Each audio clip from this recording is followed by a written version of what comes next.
প্রিয় দর্শক, আমি শফিকুল ইসলাম এবং আপনারা দেখছেন আরামবাগ টিভি। দর্শক, আজকে বিজেপির রাজ্য কমিটি ঘোষণা করা হয়েছে। এই হচ্ছে তালিকা। দেখুন, আমি আপনাদেরকে একটু বড় করে দেখাবো কার কার সব নাম রয়েছে, যাতে করে নিজেরাও পড়তে পারেন। দেখুন, এই হচ্ছে তালিকা। প্রেসিডেন্ট শ্রমিক ভট্টাচার্য জানেন, আর ভাইস প্রেসিডেন্ট এই যে দেখতে পাচ্ছেন পরপর সঞ্জয় সিং, রাজু ব্যানার্জি, দেবশ্রী চৌধুরী, অগ্নিমিত্রা পল, দীপক বর্মন, জগন্নাথ চট্টোপাধ্যায়, মনোজ টিগ্গা, নিশীথ প্রামাণিক, তাপস রায়, অমিতাভ রায়, তনুজা চক্রবর্তী, প্রবাল রাহা ভাইস প্রেসিডেন্ট হলো। এবার জিএস জ্যোতির্ময় সিং মাহাতো, লকেট চ্যাটার্জি, সৌমিত্র খান, বাপি গোস্বামী, শশী অগ্নিহোত্রী জিএস। এরপর সেক্রেটারি দেখুন কে কে আছেন তালিকাতে। ডক্টর শঙ্কর ঘোষ, দীপাঞ্জন গুহ, সোনালী মুর্মু, মনোজ পাণ্ডে, অম্লান ভাদুরী, মহাদেব সরকার, সাকারব সরকার, সিন্টু সেনাপতি, সর্বরী মুখার্জি, মোহন শর্মা, বিভা মজুমদার, সঞ্জয় বর্মা। ওকে, আরও কে কে আছেন দর্শক পরের তালিকাটা দেখাই।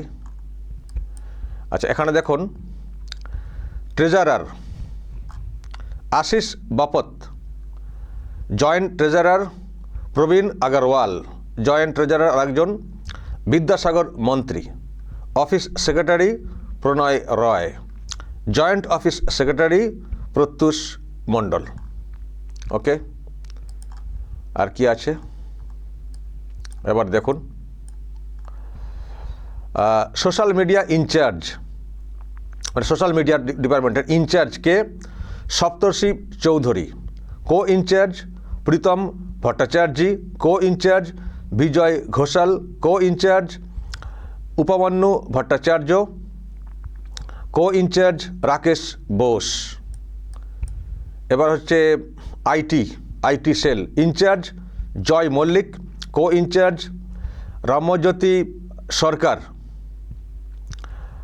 কো ইনচার্জ রত্নেশ সিং, কো ইনচার্জ শুভজিৎ কর্মকার, কো ইনচার্জ সব্যসাচী রয়। আচ্ছা, এবার মিডিয়ার ব্যাপারে দেখুন। চিফ স্পোকসপারসন দেবজিৎ সরকার, উনি প্রধান হচ্ছেন। Media convenor Bimal Shankar Nanda. এখানে একটা পরিবর্তন আছে। এই যে বিমল শঙ্কর নন্দ যেখানে এসছেন, এর একটা গ্রাউন্ড আমি শুনছিলাম, সেটা আমি পরে বলছি। মিডিয়া কো কনভেনর, আচ্ছা মিডিয়া কনভেনর তো শুনলেন বিমল শঙ্কর নন্দ। মিডিয়া কো কনভেনর হচ্ছেন চন্দ্রশেখর বাসুটিয়া। ওকে, আর একটা তালিকা আছে, বিভিন্ন যে মোর্চা আছে। যুব মোর্চা একই ব্যক্তি, ডক্টর ইন্দ্রনীল খান। মহিলা মোর্চা ফাল্গুনী পাত্র। কিষাণ মোর্চা রাজীব ভৌমিক। ওবিসি মোর্চা শুভেন্দু সরকার বুলা। এসসি মোর্চা সুজিত বিশ্বাস। এসটি মোর্চা খগেন মুর্মু। মাইনরিটি মোর্চা আলী হুসেন। এই হচ্ছে দর্শক টোটাল যে মানে লিস্ট, যে কমিটি যেটা প্রকাশ্যে আনা হয়েছে। লম্বা লিস্ট আপনারা দেখতে পেলেন। কদিন ধরেই মানে প্রশ্ন তৈরি হচ্ছিল যে কেন কমিটি ঘোষণা হচ্ছে না। দিন চলে যাচ্ছে, ভোট চলে আসছে, কেন হচ্ছে না? অনেকে বলছিলেন যে শাহের আসার কথা রয়েছে, আরও কিছু প্রোগ্রাম রয়েছে, তো তারপর হবে।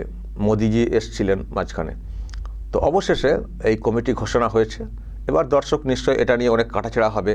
কার নাম ঢুকলো, কার নাম বাদ গেল, কোন গোষ্ঠীর লোকেরা ঢুকলেন, কোন গোষ্ঠীর লোকেদেরকে উপেক্ষা করা হলো, নিশ্চয়ই প্রশ্ন উঠবে, অন্দরে প্রশ্ন উঠবে। কিছু কিছু খবর মিডিয়াতে হয়তো প্রকাশ্য পাবে। এখন দর্শক, নতুন করে দিলীপ ঘোষ অ্যাক্টিভ হয়েছেন, কিন্তু দিলীপ ঘোষের লোকজনদের বেশি কি দেখতে পাচ্ছেন কমিটিতে? বলবেন আপনারা যারা চেনেন জানেন। আবার এটাও নিশ্চয়ই চর্চা হবে, শুভেন্দুর ঘনিষ্ঠ লোকজন কতজন চান্স পেয়েছেন। আবার যারা কমিটিতে ছিলেন তাদের মানে স্থান বদল, অদল বদল কোথায় কি হলো, জগন্নাথ চট্টোপাধ্যায়, তার সম্পর্কেও অনেক প্রশ্ন তৈরি হচ্ছিল। তার এটা মানে পদোন্নতি হলো নাকি সাইডে গেলেন, সেটাও চর্চা হতে পারে। আর আমি মিডিয়ার যে জায়গাটা বলছিলাম, এই যে কনভেনার বিমল শঙ্কর নন্দ যাকে করা হয়েছে, তুষার নামে এক ব্যক্তি ছিলেন, তার নামটা আউট দেখতে পাচ্ছি। এখন নাম আউটের অনেক ব্যাপার আছে। অনেকের নাম কমিটিতে থাকার কথা ছিল, তাদের নাম নেই, যারা ভেবেছিলেন যে নাম থাকবে। এখন নাম নতুন করে এন্ট্রি দেওয়ার ক্ষেত্রে কিভাবে ঠিক করা হয়েছে, আবার অনেকের নাম বাদ কেন দেওয়া হয়েছে, তারও ব্যাপার আছে। আমি একটা বিষয় শুনছি, যেটা বিজেপিরই কাউকে কাউকে বলা হয়েছে। অনেকে ধরুন আশা করেছিলেন যে তার নাম কমিটি থাকবে, তাদেরকে নাকি বলা হয়েছে কোনো অংশের তরফ থেকে যে নাম আছে মানে যারা তারা বিরাট কিছু, আর নাম নেই মানে তারাও বিরাট কিছু, এরকম ভাববার কোনো কারণ নেই। যাদের আছে তাদের যেমন একটা পজিটিভ দিক, আবার নেগেটিভ দিকও নাকি আছে। যাদের নেই তাদের যেমন একটা নেগেটিভ দিক, তাদের আবার পজিটিভ দিকও আছে যদি তিনি প্রোফাইল কেউ একজন হন। কি পজিটিভ কি নেগেটিভ জানি না, সত্য মিথ্যা। একটা তো মিডিয়া কনভেনারের যে বিশ্লেষণ আমি পরে আসছি, আমি তার আগে বলে দিই। বলা হচ্ছে যাদের নাম কমিটিতে আছে, বিশেষ করে মানে মানে খুব বড় বড় পদে আর কি যাদের নামগুলো আছে, তারা আর টিকিট পাবেন না বিধানসভার ভোটে। যারা ধরুন সেক্রেটারি আছেন বা অন্য, তারা হয়তো কেউ কেউ পেতে পারেন। যারা বড় পদের দিকে গেছেন তাদের টিকিট পাওয়ার আর টিকিট হয়তো তাদেরকে নাও দেওয়া হতে পারে, হয়তো সেই জন্যই তাদেরকে এরকম দায়িত্ব এরকম দিয়ে দেওয়া হয়েছে এখন থেকে। আর ফলে যাদের নাম নেই, জেনারেল সেক্রেটারি বা কোথাও নেই, কারণ ওটা তো একটা লিমিট আছে না, যতজনকে খুশি তো রাখা যায় না।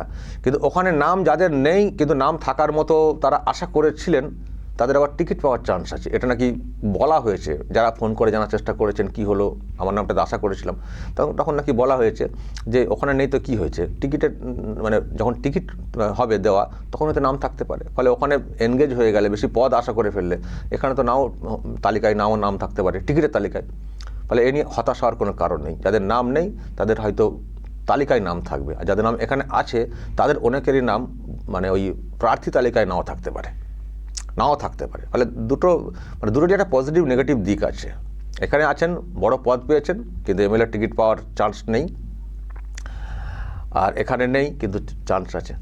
আর আমি যেটা বলছিলাম যে এই যে মিডিয়া কনভেনার বিমল শঙ্কর নন্দ যিনি হয়েছেন, ওনার আগে ওখানে তুষার নামে এক ব্যক্তি ছিলেন। তো তার ক্ষেত্রে দর্শক আমি যেটা শুনছি, তাকে সরিয়ে দেওয়ার কারণে তার প্রতি একটা রুষ্টভাব তৈরি হয়েছিল বিজেপির অন্দরে, এই কারণে যে অমিত শাহের যে প্রোগ্রামটা হয়েছে কদিন আগে কলকাতায়, প্রেসমিট যেটা, সেখানে ওনার যে ভূমিকাটা পালন করা উচিত ছিল সেটা নাকি ঠিকঠাক ছিল না। তো সেখানে শাহ নাকি খুব ক্ষুব্ধ হয়েছিলেন। তো সেই জন্য তাকে সরিয়ে দেওয়া হয়েছে, এমনটাও কিন্তু বিজেপির অন্দরে খবর। যদিও আমি অতটা নিশ্চিত বলতে পারবো না, যেটুকু অন্দরে চলছে আমি সেটাই দর্শক বাইরে আনার চেষ্টা করছি, কথা বলে সূত্রে জেনে। তো এই হচ্ছে ব্যাপার। দর্শক বলবেন যদি আপনাদের এই নিয়ে আরও কিছু বলার থাকে, অবশ্যই বলবেন কমেন্ট বক্সে। নজর রাখবেন আরামবাগ টিভিতে।